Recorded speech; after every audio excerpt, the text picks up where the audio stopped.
কেমন আছো তোমরা সবাই? চলে আসলাম আজকে আবারও একটা নতুন মিনি ব্লগ নিয়ে। তোমরা যারা, যারা আমার ভিডিও ফলো করো, মানে I think mini blog follow করো, তারা সকলেই জানবে আমার বাড়িতে কী আছে। আর তাছাড়াও আমি আমার চ্যানেলে লং ভিডিও পোস্ট করে দিয়েছি। আমি কিন্তু বাড়িতে কী অনুষ্ঠান আছে না আছে সেটা তোমরা পিন কমেন্টে দেওয়া আছে, প্লিজ দেখে নিও। তো যাই হোক না কেন, দেখো এই যে এমনভাবে সাজছে মনে হচ্ছে বিয়ে লেগেছে কারুর। আর আমাকে দেখো পুরো একদম ভূত সেজে বসে আছে, আমি যেমন তেমন। দিদির পোস্টটা দেখো কত সুন্দর।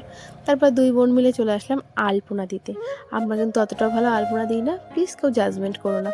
তো যাই হোক না কেন, এই যে তারপরে একটু রং বেজেছিল বলে সাইডেও দিয়ে দিলাম। এইদিকে সবাই মিলে গ্যাসে এই যে প্রসাদ বানানোর জন্য রেডি হয়ে গেছিলো। আর প্রসাদের কথা যখন বললাম তোমরা তো বুঝতেই পেরেছো যে কী হতে চলেছে। তারপরে এই যে সবাই জল ভরতে যাওয়ার জন্য সবাই সাজগোজ করছিল। আর তাদের মধ্যে মনে হয় আমি সব থেকে সিম্পল মানুষ ছিলাম, কারণ নিজের বাড়িতে পুজো হলে কেমন কী হয় তোমরা তো বুঝতেই পারছো। তো মিনি ব্লগটা এই পর্যন্ত। ভালো লাগে লাইক কমেন্ট শেয়ার করে সাবস্ক্রাইব করো। Tata, next part.